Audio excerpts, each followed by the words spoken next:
नमस्कार, मी विजय शिवलकर. संगीत क्षेत्रामध्ये मी तबला वाजक असून 1982 पासून तर 2005 पर्यंत संगीत क्षेत्रातील रिदम अरेंजर मारुतीराव कीर यांच्या सानिध्यामध्ये मला शिक्षण घ्यायला मिळालं तबल्याचं. की एवढी प्रेमळ व्यक्ती होती की त्यांना आपुलकी होती सर्व कलाकारांबद्दल, की या कलाकारामध्ये काय दडलेलं आहे आणि त्याच्याकडनं काय काढून घ्यावं. जेव्हा ते मला सर्वप्रथम स्टुडिओमध्ये मी त्यांच्याकडे घरी गेलो होतो दादरला, ते छोट्याशा रूममध्ये राहायचे तिथे दादरला, आणि गेलो होतो तेव्हा म्हणाल की आज रेकॉर्डिंग आहे पंचमदांचं, तर येतोयस काय. तर मी सर्वप्रथम मी तयार झालो लगेच की येतो चला. पण तिथे गेल्यानंतर तो मोठा स्टुडिओ पाहिला की पिक्चर टॉकीजपेक्षा मोठा स्टुडिओ, आणि तिथे सर्व भाई आतमध्ये गेल्यानंतर सगळे उठून उभे राहिले. पण त्यांचा मान बघितला सगळा की यांना एवढा रिस्पेक्ट, बापरे. आणि नंतर मग पंचमदा आले. पंचमदा येऊन भाईंना भेटले की अरे मारुती कैसा आहे, हे कैसा आहे, घरची सगळी चौकशी करत वगैरे, आणि सगळे एकमेकाशी त्यांची फॅमिली सारखंच हे त्यांचे वार्ता चाललेल्या सगळ्या. आणि मी कलाकारामध्ये ते कला दडलेली असायची, बाहेर कशी काढून घ्यायची ते भाई काम करायचे. पंचमदा फक्त आतून मॉनिटर रूममधनं सांगायचे की मारुती वो ऐसा चाहिए, उसको बोल जरा एक आगे आके थोड़ा ये बजा ऐसा. मग भाई आतमध्ये इन्स्ट्रक्शन द्यायचे की थोडं आगे आहे, आणि कोणाकडनं वाजलं जायचं नाही. त्यावेळी भाई स्वतः जाऊन ते इन्स्ट्रुमेंट वाजवायचे तिथे. म्हणजे हा एवढा मोठेपणा होता की कोणाला असं निग्लेक्ट करायचे नाही, की त्याला कमीपणा दाखवू द्यायचे नाही. अरे काय तू वाजवतोयस, कसा वाजवतोयस, तुला वाजवता येत नाही काय, असं कधीच ओरडलेलं मी एवढ्या वर्षात मी बघितलं की त्यांनी रागावलेलं ओरडलेलं कधीच मी त्यांच्याकडनं पाहिलं नाही. भाईंचं कर्तृत्व एवढं कठीण आहे सांगणं लोकांना, की त्यांनी जे कार्य करून ठेवलेलं आहे की भाईंचं कल्पनाशक्ती अफाट होती त्यांची. ते सतत सांगत असायचे की तुमची कल्पनाशक्ती चांगली पाहिजे, की एखादं पारंपरिक रिदम घेतला की त्याच्यावरून वेस्टर्न रिदम कसा करायचा, ती त्यांच्याकडे कल्पनाशक्ती होती. हे उदाहरणार्थ धुमाळी पॅटर्न, भजनी पॅटर्न, धिन ना धिन दिना तीन ना तीन तिना धिन ना धिन दिना तीन ना तीन तिना, त्याच्यावरनं त्यांनी आरडी पॅटर्न कसा केला, धिन टाकिंग दुदुदुम पाकिंग दुदुदुम पाकिंग दुदुदुम जिंदगी के सफर में गुजर, असे अनेक पॅटर्न त्यांनी करून ठेवले आहेत. आणि ते आजकाल कलाकारांच्या म्हणजे लक्षात येत नाहीत, पण ते वाजवत आहेत. पण त्यांना माहिती नाही की हा पॅटर्न कोणी काढलेला आहे. ह्याचं श्रेय सगळं भाईंना जातं, मारुतीराव कीरांना. ते तबला प्लेयरच नव्हते की इतर लोकांना, साधारण लोकांना वाटतं की ते तबला प्लेयरच होते फक्त. पण भाईंनी एवढा अभ्यास केलाय ना त्या इतर गोष्टींचा, की तुंबा, बोंगो, कोंगो, उर्दूबाया, डिमडी वगैरे, फोकचे पण सगळं. आणि तुंबा हे इन्स्ट्रुमेंट त्यांनी जेव्हा पंचमदांबरोबर बाहेर गेले होते फॉरेनला, आफ्रिकेमध्ये, आणि तिथलं जामिंग चालू होतं आणि तिथे लोक तुंबा वाजवते. आणि भाईनी जो तुंबा ज्या प्रकारे वाजवून दाखवला की तबल्याचे बोल तुंब्यावरती काम असं वगैरे वेगळीच पद्धत अशी वाजवून दाखवली. आणि त्यांना तो एवढा भावला की त्यांनी ते सेशन झाल्यानंतर त्यांनी तुंबा भाईंना आणि पंचमदांना प्रेझेंट करून टाकला. आणि इथे मुंबईला आल्यानंतर तो वापरायचा कोणी, वाजवायचा कोणी, तर पंचमदांनी सांगितलं भाई मारुती तूही बजाएगा उसको. तर आणि एक पिक्चर असा आला की संजू कुमार आणि शमी कपूरचा, की मनोरंजन पिक्चर, आणि शमी कपूर बसले होते पंचमदांकडे आणि त्यांनी सांगितलं की ये तुम्बा अच्छा साउंड है इसका, ये मेरे सॉन्ग में मनोरंजन का गाना है, आया हूँ मैं तुझको लेके जाऊंगा, त्या गाण्यामध्ये वाजलं पाहिजे. लेकिन वो कौन बजाएगा. अरे पंचमदानी लगेच सांगितलं, अरे ये बैठा है हुआ ना मारुती, यही बजाएगा.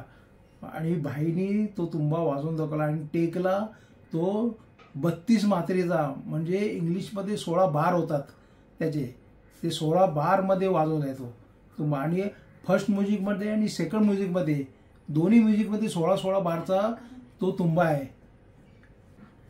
आणि त्याच्यानंतर तुंब्याचा एवढं अजरामर झाले गाणे की इंडस्ट्रीमध्ये तुंबा फेमस झाला आणि तुंब्यावरती खूप गाणी निघाली.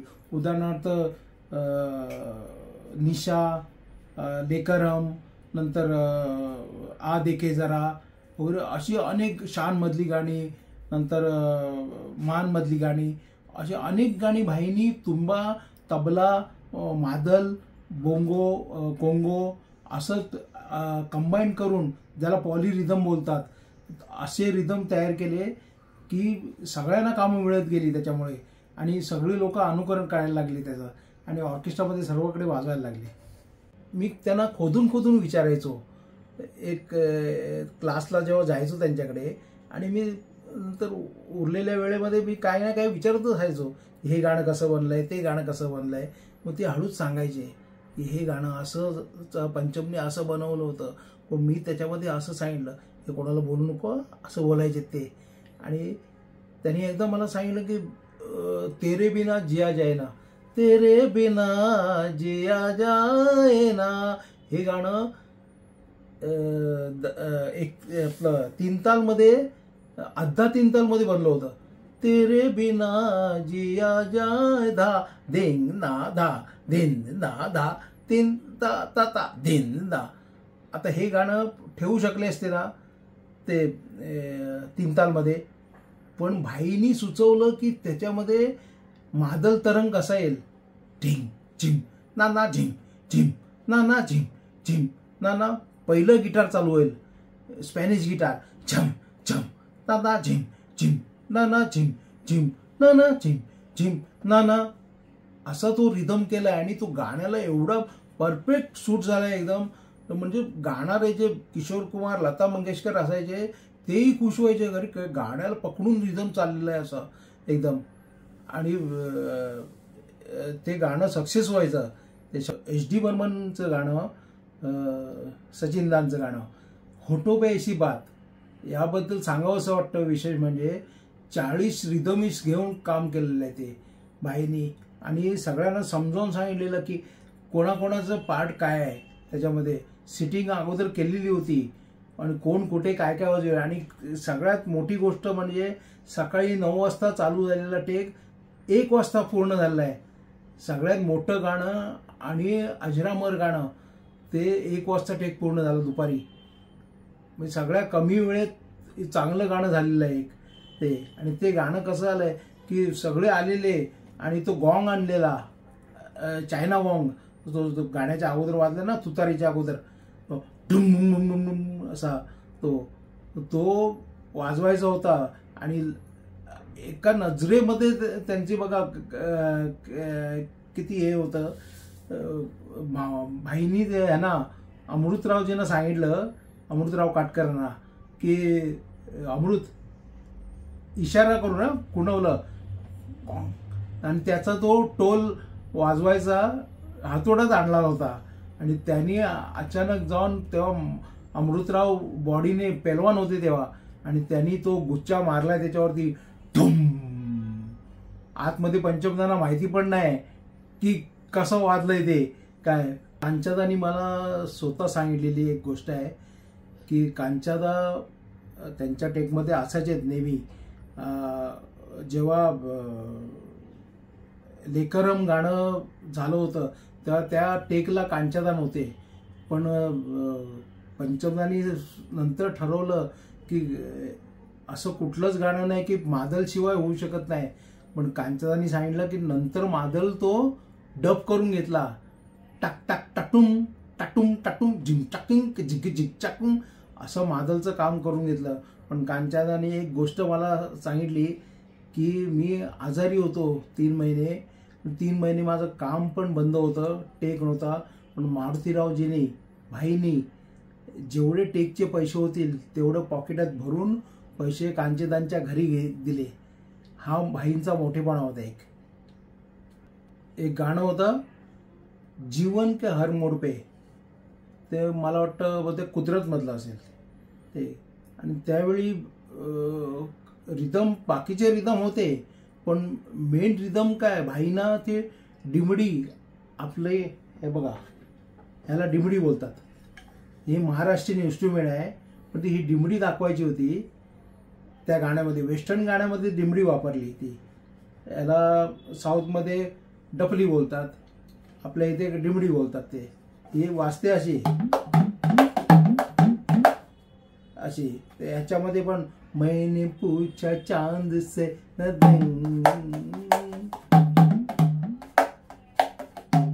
नंतर ह्याचा अब्दुल्लाचं गाणं भीगा बदन जलने लगा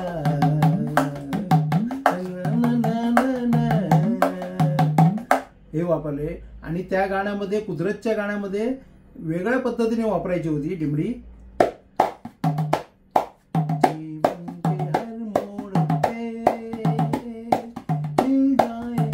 पण हा जो साऊंड आहे तो मिळत नव्हता.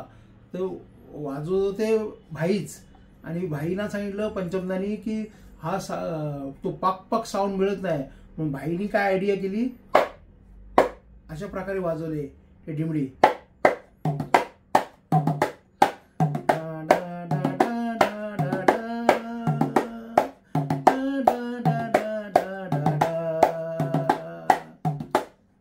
आणि त्या छोट्याशा इन्स्ट्रुमेंटवरती हे गाणं अजरामर झालंय.